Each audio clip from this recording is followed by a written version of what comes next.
Anybody want to lead us off for the review today? Remember, there's the difference between will you and cannot. I don't know what I'm going to do yet, but I can clarify what I can and cannot ask or what I might ask. We're going to do the hip one, or is it a different one? Oh, because I totally forgot about that. Okay. Whenever you're doing with the French, you're gonna touch any length of it. Uh-huh. Are you using, obviously you use your trunks like this, Mhm. and then that sense when you're gonna be rotating, Yes. so you're starting to left on right. Mhm. It's the biggest time. Absolutely, absolutely. So think of it like this. You would be using two agonists, right? You'd be using kind of your sagittal agonist, your flexors. And if you go right elbow to left knee, you're going to be using your left transverse trunk rotator agonist. So the way I want you to look at it is, okay, my trunk flexors are these muscles in the front. But I'm going to be working these specific flexors even more because now they're going to be doing two different things. They're going to be doing the sagittal pull and the transverse pull. So therefore, I'm really going to be hitting those muscles even more than the ones that are just doing the sagittal or the ones that are doing the sagittal, but I don't need them for the transverse. So those might actually kind of be very, very lowly innervated to give precedent for my flexion and left transverse pullers. And the clarification on the hip. So last class, there might have been some misunderstanding I didn't mean that I'm only going to ask about abductors. It's that I won't ask for horizontal versions because sometimes we mentioned with the piriformis I could switch function. There's other muscles that could switch function. So if I'm going to ask you hip, ab, and ad, it would be like just traditional kind of straight leg stuff. It wouldn't be in a flex position where there's some things that can swap functions. So it's not that I wouldn't ask you flexors, extensors. It's just that I wouldn't ask you horizontal AB and AD abductions. Did that answer that one? Yes. Awesome. So on the test, like if I might say which of the following muscles would be innervated, working, contracting because of both agonistic pulls, right? We would really look at right external and left internal because they're both flexion pullers and left transverse trunk rotation pullers. So they're doubling their efforts in that kind of situation. So it's not to disrespect like the rectus, it's just these would be doing two things for the rectus is one thing.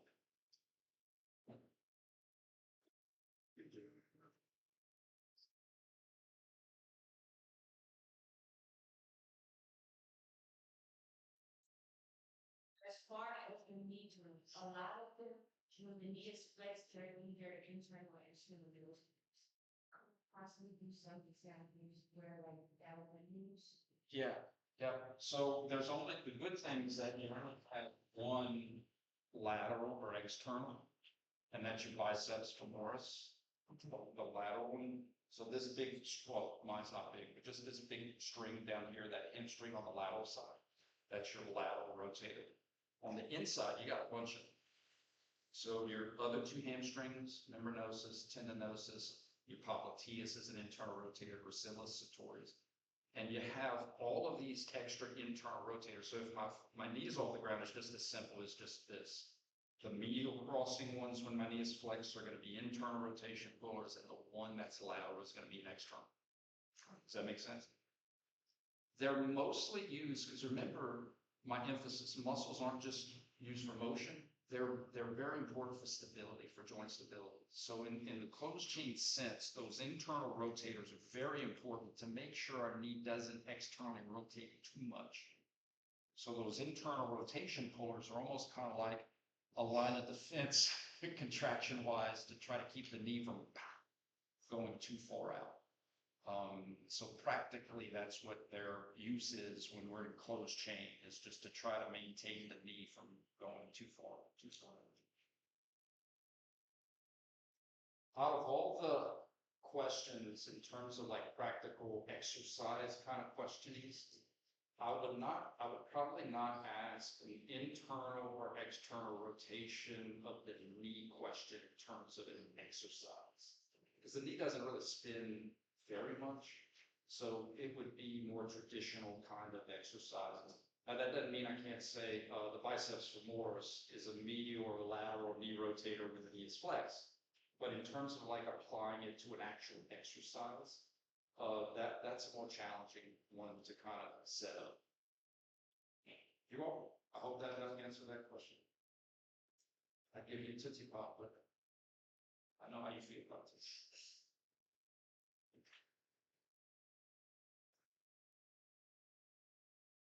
I'll log in just in case we have some exercise questions. Remember, I think I mentioned this last class too. We have some precedent on the kind of questions I'm going to ask for your first test, the cervical stuff, right? So if you came in, reviewed your test for the cervical, or for the first test we had, and that's why I did it. There was only 4 muscles: left, right sternos, left, right, erect. Simple circle, 4 muscles, just to try to get you to see how this stuff works. But it was what would I be stretched when I do this? What would I be stretching when I do this? What would I be stretched? So the stretch questions you've had, the work questions you had, function questions you had. What are the functions of the left sternocleidomastoid? It's a left lateral, it's a cervical flexor, it's a right transverse. So we've had the kind of questions that I'm going to ask you on that first test. It's just now applied to our trunk and keep going down, hips, knees, neck. It's the same thing. It's the same kind of questions.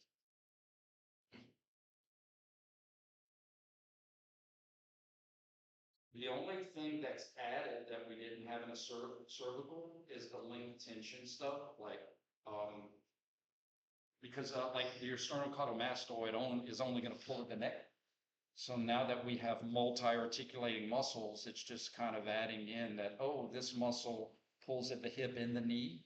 So if I really want to stretch it optimally, I need to take both of those joints into account. I need to position it correctly at the hip or position it correctly at the knee. So to me, that's really the only added concept is these multi-articular joints.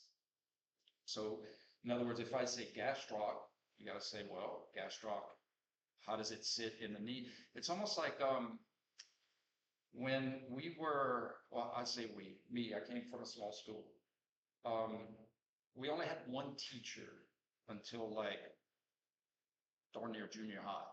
So like uni-articular muscles just have one class that they sit in all day. And then like multi-articulating muscles change classrooms. So like in one class, they may sit in the front. And in another class, they may sit in the back. Just like maybe some of you guys might sit in different spots based off of different classrooms. So that an example of that, like the sartorius crosses the hip anteriorly, but it crosses the knee posteriorly. Perfectly fine. It's 2 different classrooms. You don't have to always sit in the front in every class. It's like these muscles. Okay?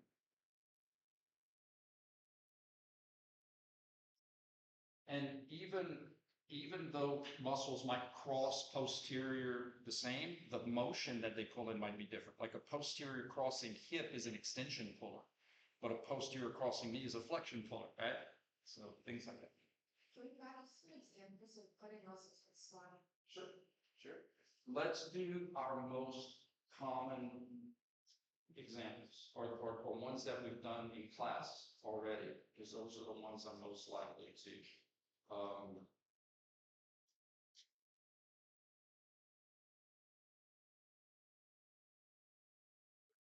Of our don't pay any attention to I don't want to let me just find one. There we go. Do this. Joint. So if I ask of the agonists that are working in this exercise, so hopefully by now we've done this where you're like, all right, who am I working? Well, this exercise is trying to dorsiflex you. How do I know? If she turned off all of her muscles, her toes would go up, right? So I'm working my plantar flexors.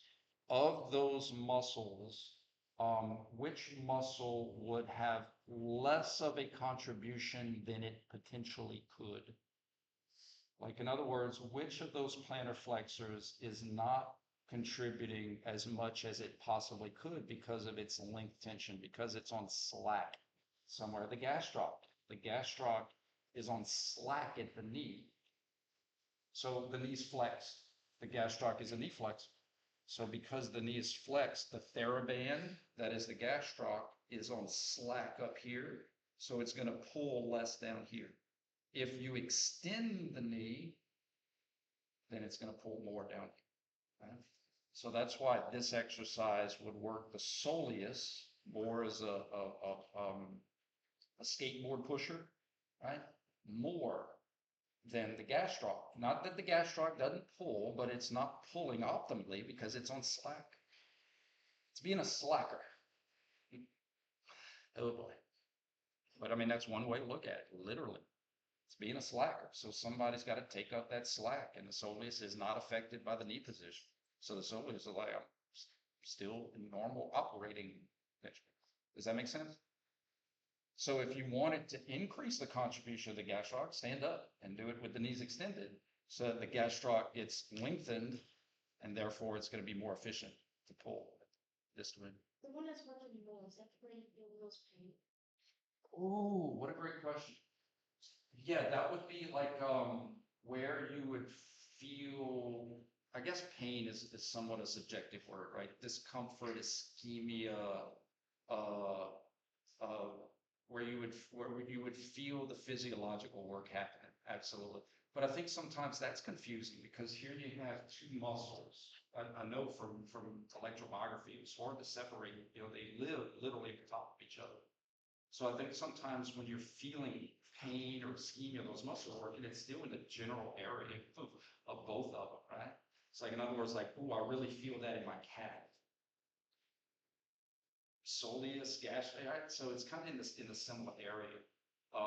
I think it'd be different if, like, I was doing curls, I would expect to feel the discomfort here and not feel the discomfort here, right? But because they're kind of in the same area, sometimes it's hard to really differentiate where I'm feeling or what I'm feeling.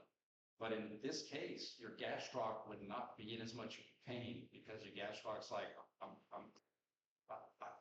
you're asking me to play tug of war and I got one hand tied behind my back. So I mean, I can help, I can pull some, but I really can't pull as optimal as I potentially could until you straighten that darn knee out and you can, you know, release my other hand and now I can throw the game.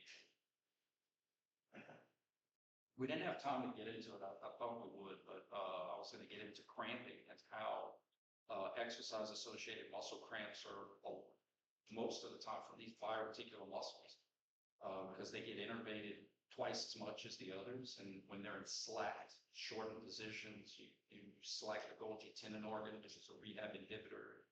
And so it's about fatigue. It's about being tired. It's not about you didn't have a banana. Y'all, we in America, we have more than enough sodium in the potassium. It's about fatigue muscles being on slack. And the cramp is a function of that. Like, think about it. When people cramp, what do we do? We stretch it, right? Well, does the stretch all of a sudden magically shoot sodium and potassium?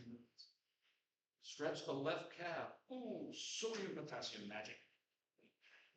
You lengthen it, you activate the Golgi tendon inhibition, and so that we were going to get into that a little bit. But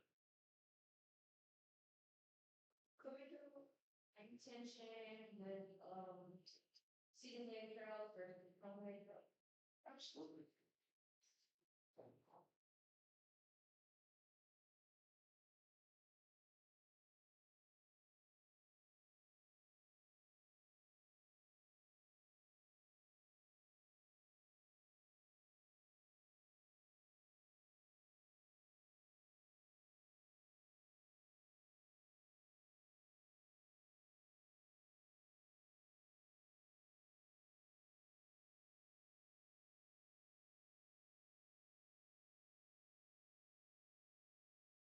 So,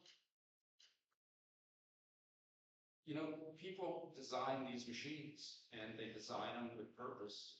And one day you may work for an exercise company that designs machines. And designing machines, a lot of it is understanding how the body works and how the body is influenced by muscles, and these muscles sometimes cross multiple joints. So which position, so again, like everybody has the potential to practice fitness, and I'm not taking that away from them. But we as educated KNES majors need to kind of know a little bit more than what the average person may read, you know, in fitness magazines and that kind of stuff. So we know that there are groups of muscles that pull in every direction of motion, and we've practiced enough to figure those out. Now what we're doing is adding another element of, you know, yeah, I've identified these as my agonists.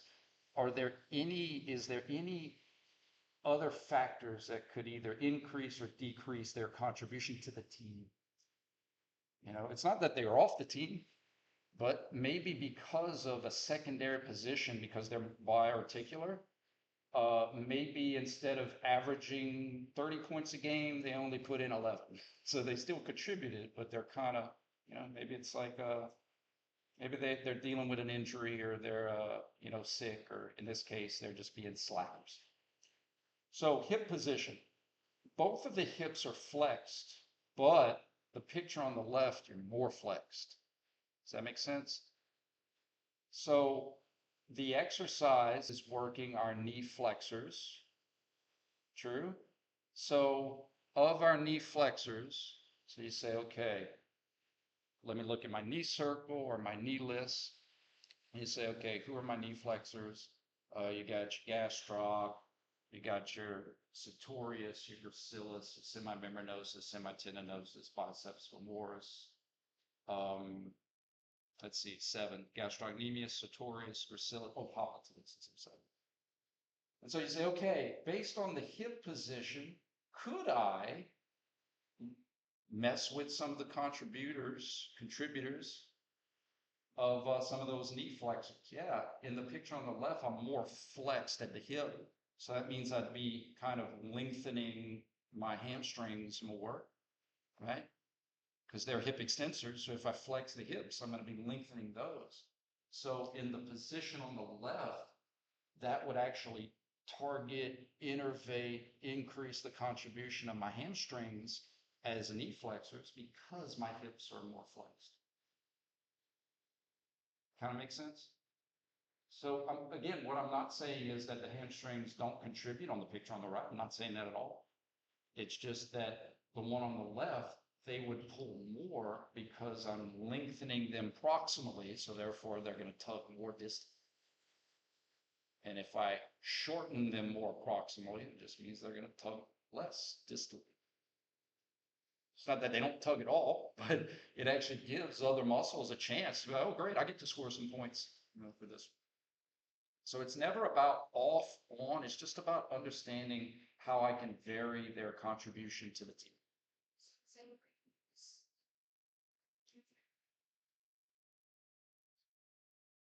Mhm.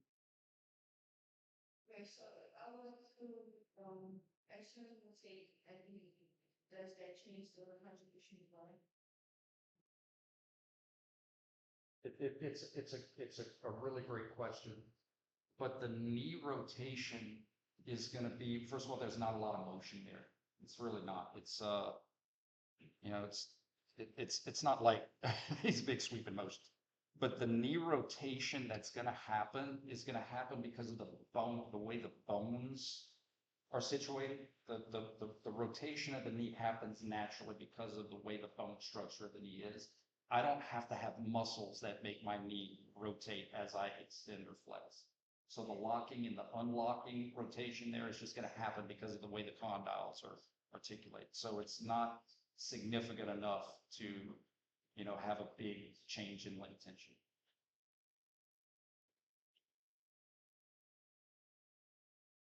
What else could affect our knee flexor, our positions of our ankles?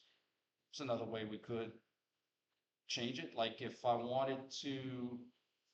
really wanted to get my hamstrings more on the left, I could have the person make sure they're plantar flexed. Because if they're plantar flex, the gastroc is going to be more in slack and the gastroc won't contribute as much as a knee flex. So just little things like that. On the test, it won't be an open-ended question. It'll just be, how could, if I wanted to ask a gastroc from here, I might say, would the contribution of the gastroc increase, decrease, or have no effect if she dorsiflex the ankles during this exercise? So that's when you're like, well, the gastroc is a knee flexor, but it's also a plantar flexor. So if she dorsiflexes, it's going to lengthen. So therefore, it's going to increase its contribution. So it would be very specific. How would this joint position affect this muscle, that muscle? Would it go up? Would it go down? Or would it not have an effect? Like this, like the soleus itself would have to do more work if your knees are flexed because the gastroc's on slack. But the soleus isn't affected by the knee position direct. Like the soleus is like, dude, you do whatever you want to your knee. You're not changing my rubber band length. Right? So that's why, like, if I wanted to ask does a soleus, it would be like, would the contribution of the soleus be more or less when the knee is flexed? Well, the knee's flexed, gastroc gets put on slack, soleus has to score more points.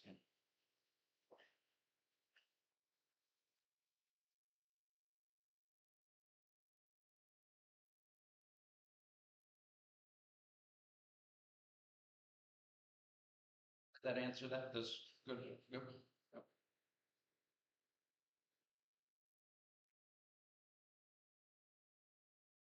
We've done this one in class 2, but while it's on my mind, I think it's a good one. And I always ask you guys for the name of it, because I've never done it before, obviously. I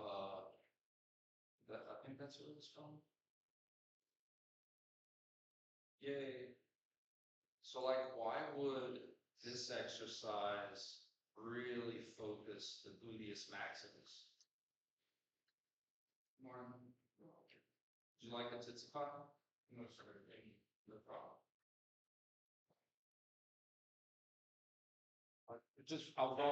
I offered everybody Titsipot, so I wasn't messing with it.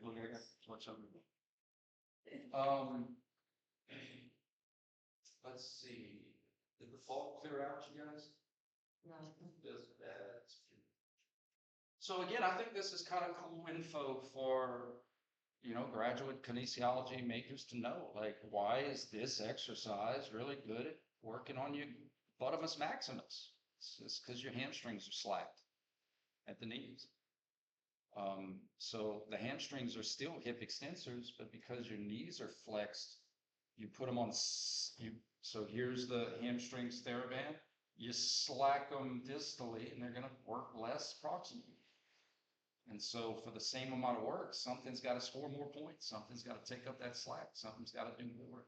Gluteus maximus is like, I'm not affected by knee position. So I'll take on that burden. I'll do more of the work. Make sense? Just out of curiosity and feedback for teaching, is there a certain exercise that we've done that works better to understand this concept? Like, maybe it's the seated calf raise, or maybe it's this one, or maybe it's the hamstring curl? Is there one particular exercise that just seems to make it, or that works best or works better for the limb tension questions? Not yet, not yet. We were doing like knee and hip. We did like the hamstring curl. We haven't done the hip one yet, but we'll get to it if you guys want. So let me tell you, the reason I'm asking this question is because if there was one that seemed to work better, I don't know. I was thinking about putting it on the test, but if they all work the same, I guess I'll just go into my lab and pick out anyone I want. Some of the categories are still let it out. Okay. Thank you for the feedback. So this one is okay? We understand this one? Okay. So Could you like re-clarify why not the word this, because I think I'm just missing it, but like if it extends at the hip and it's a natural hip extensor, like how is that working? Or is it because it goes down as a flex position? good question. So let's work our process first. So this exercise is trying to flex my hips, right? So I need to work my hip extensors. Okay, those muscles are the ones that I've been holding you accountable for: gluteus maximus, semimembranosus, semitendinosus, biceps femoris, long head. Okay, primary ones, the major players. My gluteus maximus is not affected by the knee, but the hamstrings are. The hamstrings also go and cross into the knee, right? Well, I know my hamstrings are knee flexion pullers. So when my knee is extended, they're going to be lengthened. And when my knee is flexed, they're going to be slacked. They're going to be shortened. So this exercise in that knee position is slacking 3 of my 4 hip extensors. And because 3 of my 4 hip extensors are slacking at the knee, my gluteus maximus now has to say, well, I guess I have to do most of this work. Does that make sense?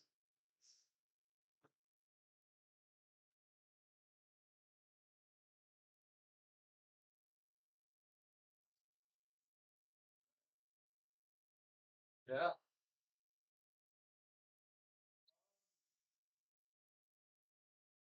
Absolutely. Absolutely. But you also lose range of motion, correct? Like if you did a thought experiment, based off of this positioning, if she extends her knees, her whole body would start to go down until eventually, like, it would no longer be a push. It would just kind of be like a bridge. You'd be doing like planks, like hip planks. So your rationale is sound, but based off of this exercise, in other words, you would, as you extend the knees, you would get less and less and less push, and you'd have more and more and more friction, just kind of keeping your feet from sliding. And it would kind of defeat the purpose of the push of the exercise. But your logic is sound, but I think it just comes with the trade-off of it no longer being this exercise, if that makes sense. It's a good thought question. Very good. So do you want to revisit? So after we just went over the limb tension, let's revisit this one once again and say, okay, maybe now it might make a little bit more sense that this exercise is working our plantar flexors. Here are our plantar flexors. Hey, do any of our plantar flexors have knee function? Yes, one of them. The gastroc has knee function. Great. What does the gastroc do with the knee? It's a knee flexor. Oh, my knees are flexed, so that muscle has to be on slack at the knee. So therefore, it's not really able to contribute maximal effort at the ankle. So for the same amount of work, something has to score more points. Something has to take up that slack.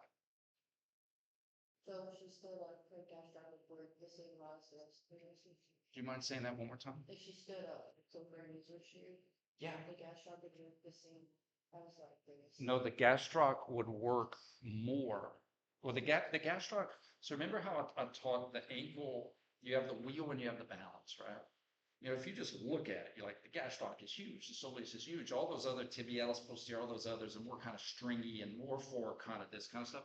It's not that they don't score points, but they may be scoring 6 and 8, while the LeBron James and the Michael Jordan muscles score like 30 and 40, right? So, however, if my knees are flexed, even though the gastroc can still score significantly, it's not scoring as much as it potentially could because it's on slack at the knee. So it's not that it turns off. It's not that the gastroc doesn't pull at all. It's just not pulling as optimally as it could because it's on slack at the knee. So if you stood up and you stretched it at the knee, well, then it's going to pull more at the ankle. Gastroc is like, yay, I can play with both hands. It's cool.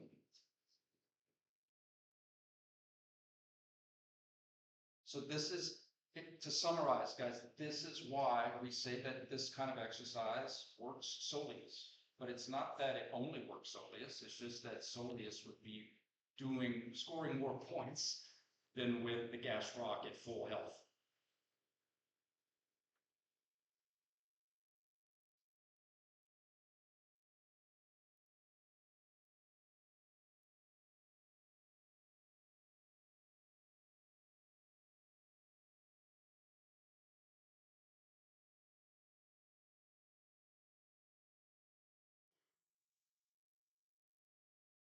They always look so happy when they're posing for their exercises without being painful. I would, if I was if they're like, can we take a picture of you doing exercise? I'd be like, absolutely. Stretching would be even worse. I could just Photoshop those tears out.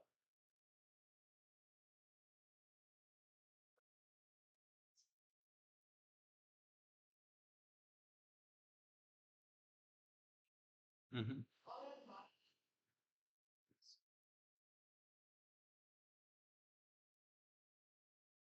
That is actually part of the strategy. I think I've had a better strategy, but that's all part of how I explain length tension examples to you. So if you understand the concepts of length tension, then don't worry about it. It was just a teaching tool to try to explain why when you lengthen something, it's going to pull more the other end, and when you slack it, it's going to pull less from the other end.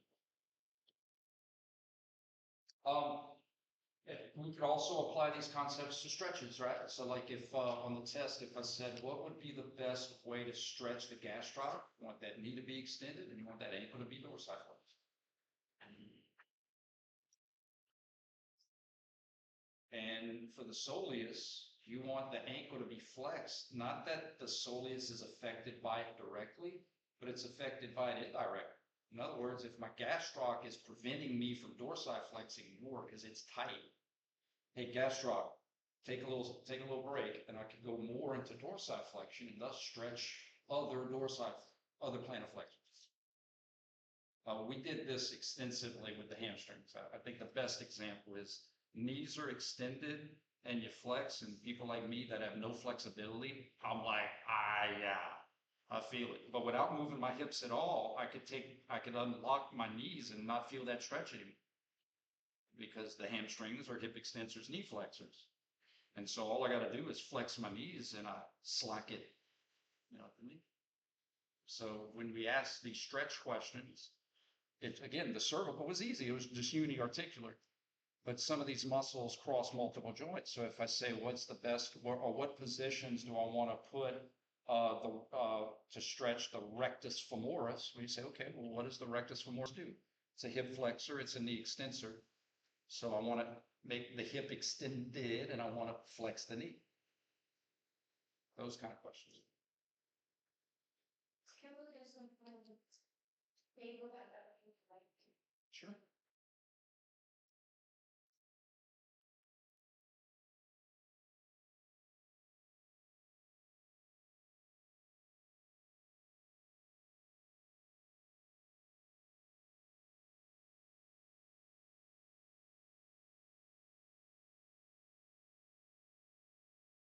So we'll go through the whole gauntlet of questions, potential questions.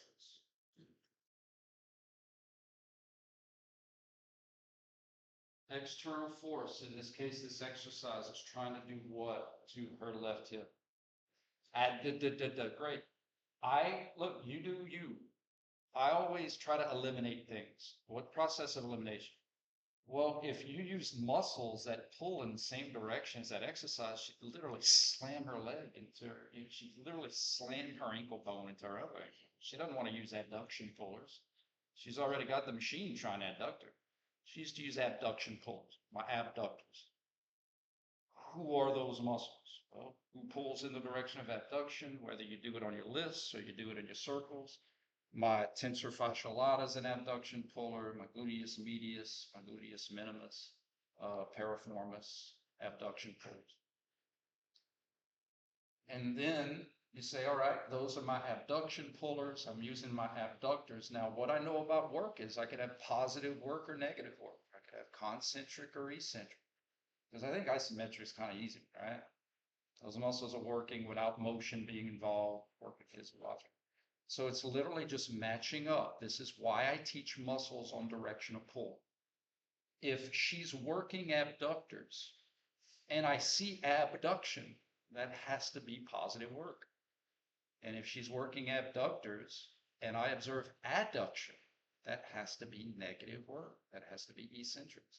So if I say, what would be the contraction when she abducts during this exercise? It's got to be concentric, because abductors are going to do abduction through positive work. And if I say, I may not even use the motion, I may say she's doing this exercise and she lowers her leg down. Well, that would be adduction.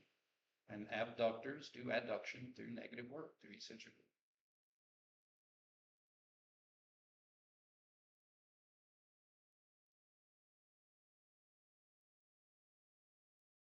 And then we could flip it to do, instead of buzz, we could do some does. See if we could find a good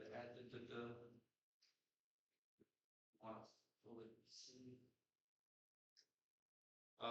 That's why we don't see any ads. But remember, one of the things that I don't, and it's a me thing. I can't put I can't put the sandbag in the container. When you see hip adduction machine or abduction machine, that's just one motion, but we know that we're going to have a series, we have to have a sequence of motion. There's going to be ab and ad. So that's why I like to look at it as the group that you're working, the hip adductors or the adductors, the leg extensor machine, because at least I know that the same muscles are going to be responsible for different motions. That's just me. There we go.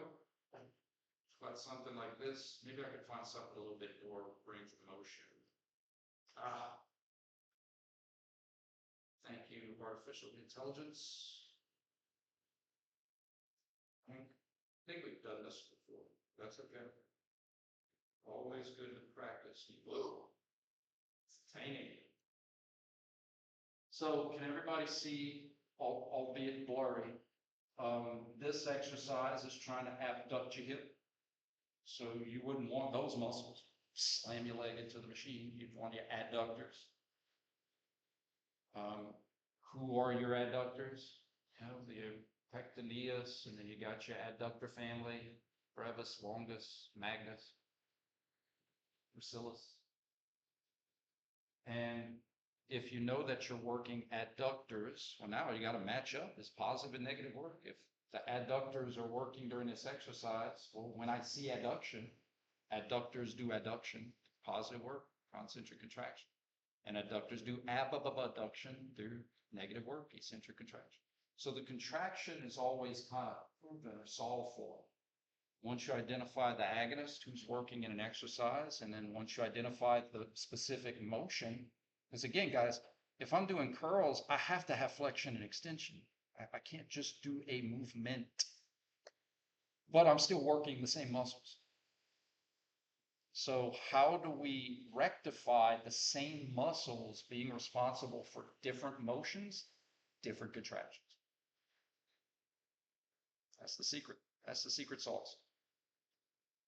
The same muscles will be responsible for different motions through different types of work.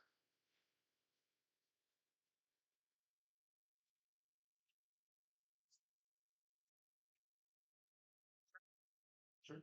Well, did this answer was this a good example for the hip? Let's do some trunk stretch. The reason when we do trunk stuff, I just assume that the extension, the flexion would be kind of obvious for sagittal, and if I'm trying to stretch my left laterals, I want to bend to the right. So it's always the twisting ones that are kind of most confusing. So that's why I tend to just go right into twisty kind of examples. But if y'all want to see more sagittal front, just let me know. So let's look at a traditional one, like kind of it looks like it's moving and it is. I think this is a good example.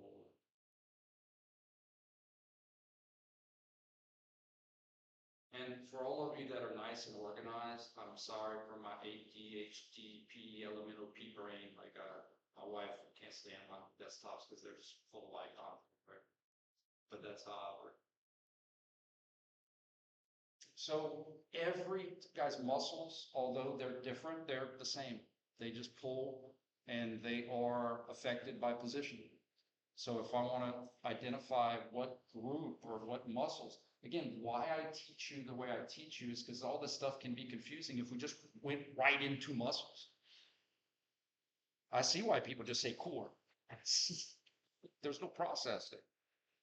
So I'm trying to teach you, okay, what do I know that I want to try to identify position? Because if I could identify the position, then I could see, well, who would I have to be lengthening, or because maybe I could see who has to be slacking or who's shorter.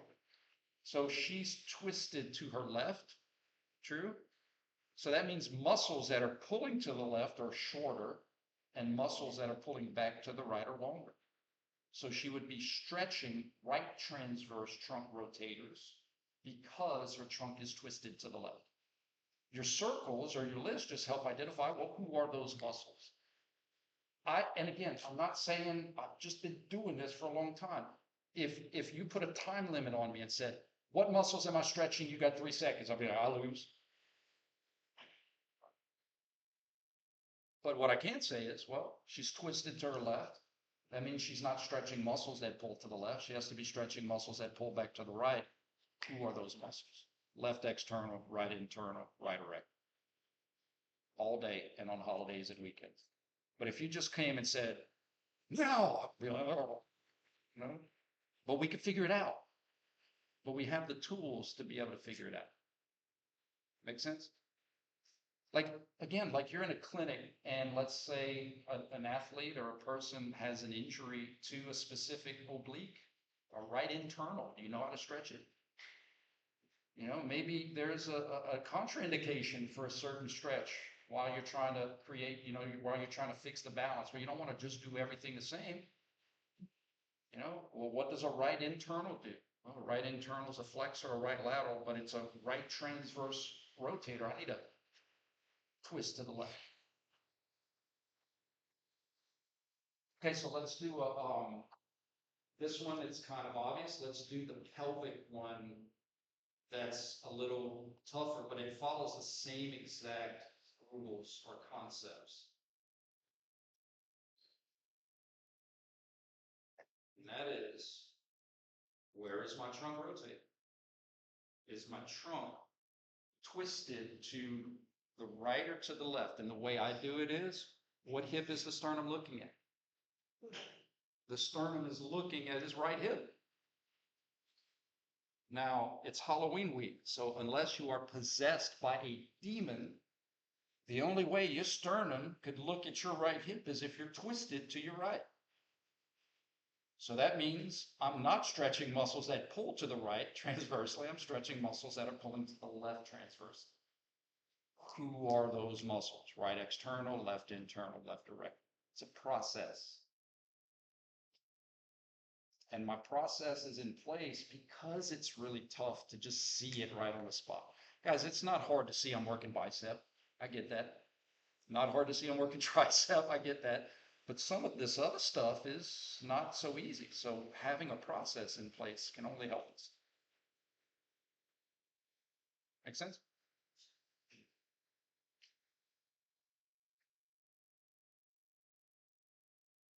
A common mistake is like, well, the pelvis is rotated to the left. Absolutely.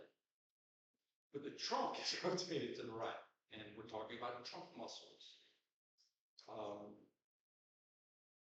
From 310, the pelvis is a basketball. The basketball can't spin itself. So you're either going to spin the basketball with your hands underneath it or you're going to palm it. This is the trunk. These are the hips. So we don't have pelvic girdle rotators. We don't have basketball rotators by themselves. We have hands that could spin the basketball. We have hip muscles or trunk muscles. All right, last one. I think we did this one last week, but if we didn't, oh well. If I'm giving it to you, there's no external forces trying to make me twist. True? And I'm telling you that I'm going to use concentric contraction, just in case there's any doubt. But I go from here to there. Start, finish. And I'm telling you that I use trunk muscles to make my pelvis and thus my trunk spin. So eliminate any hips. Start, finish.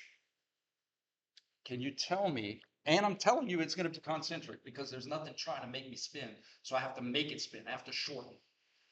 Can you tell me which obliques, erectors, lania, can you tell me which obliques contracted concentrically to bring one shoulder closer to one of the hips? Not out loud, give it some thought. Here to here. Where did I finish? And I'm telling you it had to be concentric. So can you tell me the muscles that had to shorten to get me to this new position? That's our last question.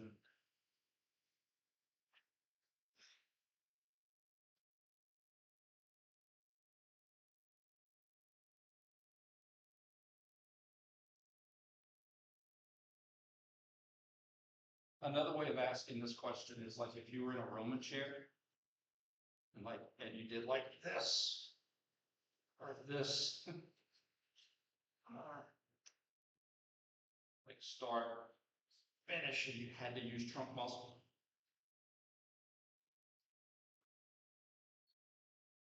So on the test, I might say, was it right external or left external? Or I might say, was it right internal or left internal? Or what I would probably say is, was it left external, left internal, or right external, right internal? Or right external, left internal. Now that sounds like a lot, but you know it can't be the ones on the same side. You know it has to be opposite, so you've got to eliminate it. Because if it was on the same side, I'd be doing this. Right? So I made myself twist to the right. So it has to be right transverse rotators, left external, right internal. Right erector, but this was just about the. You got that one? I think you'll be fine. What's that? Left external, right internal. Does that make sense? Yes, Okay. I just, my brain didn't keep track. Mine doesn't either. It's okay. This is not easy, but that's why we do it. That's why we do it. So you're not gonna have all three, because what if you were like? Yeah. Yes, you will. But I was trying to filter it how I would ask it on the test. If I ask questions that involve more than two muscles, the answer choices get like Correct. exponentially long. So I'm just going to try to chop it down. Which two? So there may be 7 agonists, but I might say which two of these? Yeah, it makes the answer choices a lot easier to write. So yeah, I'm not disrespecting the erector. It's just I was trying to show you how I could ask it to just say which obliques would be part of the group that would. If I asked I would say only. So like if I wanted to ask a question and I was like, which of the what are the functions of the soleus? And I might say it's a plantar flexor only, if that makes sense. Yeah. But if I say, give me 2 functions of the tensor fascia lata, right? So it's a flexor, it's an abductor. Just because I didn't put an internal rotator, I didn't say it was the only functions, right? Yeah, it makes it a lot easier to, but I always try to communicate that on the test. You know, I'm just asking for which of the following or 2 functions of a muscle that has 3. But if I put every possible choice on 3s, it'd be like 15 different answers.